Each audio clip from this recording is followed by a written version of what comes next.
Assalamualaikum dan salam sejahtera kepada semua pembaca berita politik semasa. Semoga hari-hari anda dalam keadaan baik dan sentiasa diberkati.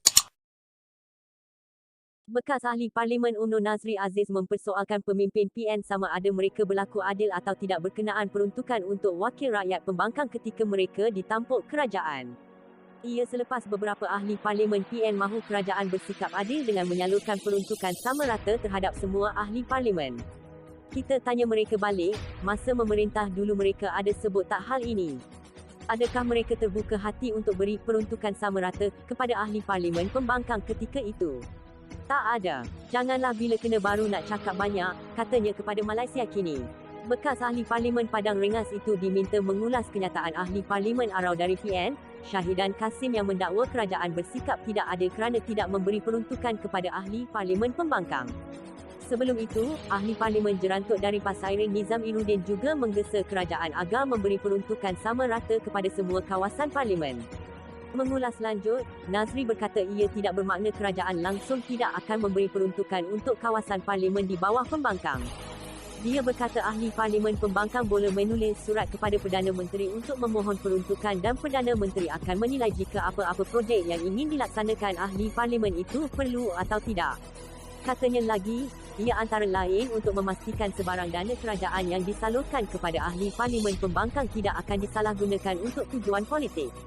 Mereka tidak sebebas ahli parlimen kerajaan untuk gunakan wang. Kami kerajaan boleh putuskan apa yang ingin dibuat, tapi mereka perlu tulis permohonan. Namun wang tetap akan diberikan. Kalau kerajaan beri RM1 juta, mereka tetap dapat RM1 juta juga.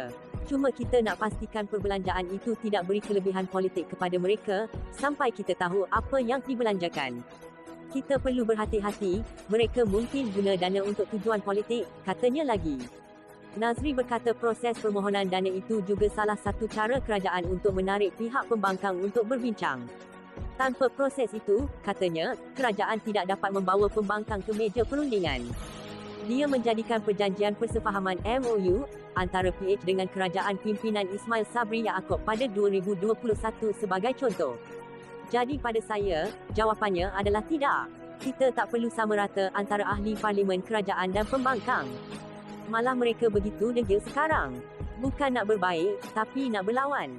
Kalau nak lawan, kita lawanlah, katanya lagi. Peruntukan untuk rakyat namun pemimpin veteran PH dan juga ahli parlimen Pasir Gudang Hassan Abdul Karim berpandangan berbeza, dengan menyokong cadangan agar semua ahli parlimen diberi peruntukan sama rata. Saya cadangkan buat undang-undang supaya semua 222 ahli parlimen diberi peruntukan sama rata.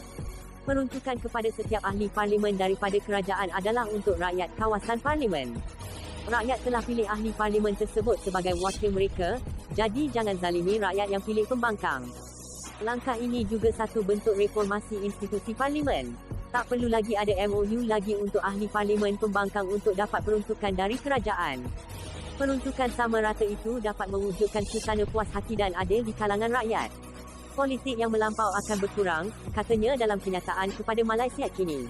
Katanya lagi, peruntukan sama rata akan meningkatkan keberkesanan pusat khidmat ahli parlimen dan mengelakkan amalan rasuah kerana ahli parlimen tidak lagi perlu bergantung kepada syarikat mahupun orang persendirian untuk memberi sumbangan. Ahli dan parti politik juga tidak akan risau lagi untuk menjadi pembangkang kerana mereka tetap akan mendapat peruntukan dari kerajaan dan ia akan mewujudkan suasana politik yang sihat, katanya lagi.